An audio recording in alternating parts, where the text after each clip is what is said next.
ఈ video last లో play చేస్తే చూడండి ఆ పాప ఏం మాట్లాడుతుందో. 12 సంవత్సరాల పాపని 3 అంతస్తుల బిల్డింగ్ మీదకి వెళ్ళి దోసేసిండు. ప్రూఫ్ ఆఫ్ ఎవిడెన్స్ దొరకద్దని చెప్పి. సిగ్గు శరం ఏమన్నా ఉందా?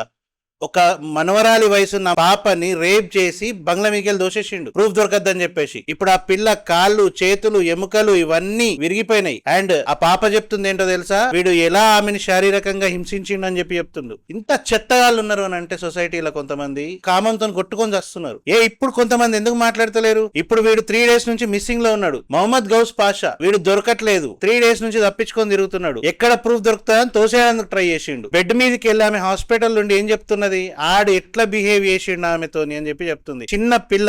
ఇది న్యూస్ ఎందుకు అయితే లేదు? పెద్దోళ్ళదైతే న్యూస్ అవుతుంది, ప్లకార్డులు పట్టొచ్చు, బ్యానర్లు కట్టొచ్చు. ఫస్ట్లీ యూట్యూబ్ ఛానల్ జర్నలిస్టులు అయితే డబ్బులు సంపాదించవచ్చు. పెద్దోళ్ళైతే ఈమె ఫైనాన్షియల్ స్టేటస్ 0. వీడియోలు చేయం మనం, ఇసుంటోళ్ళ గురించి ఫైట్ చేయం. ఎక్కడ డబ్బు వస్తో అక్కడ పోయి చేస్తారు. సిగ్గు లేదు కొద్దిగా. కొంచెమన్నా ఆలోచించండి. ఇసుంటి ఎన్ని ఇన్సిడెంట్లు జరుగుతాయి. వీడియో చూడండి.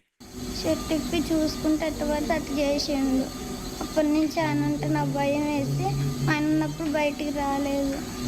ఒకరోజు ఆయన ఉండో లేవు తెలియలేదు. అయితే పైన పోయేటప్పుడు 2వ ఫ్లోర్ కానించి ఎవరో వచ్చినట్టు అనిపించింది.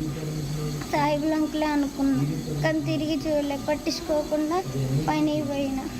పైన పోతే 3వ ఫ్లోర్ కానించి సాయిబుల్ అంకుల్ ఉన్నట్టు అనిపించింది. అయితే తర్వాత కళ్ళు తిరిగి కడబడిపోతే సాయిబుల్ అంకుల్ వచ్చి ఎట్టు పడితే అట్టు చేసిండు.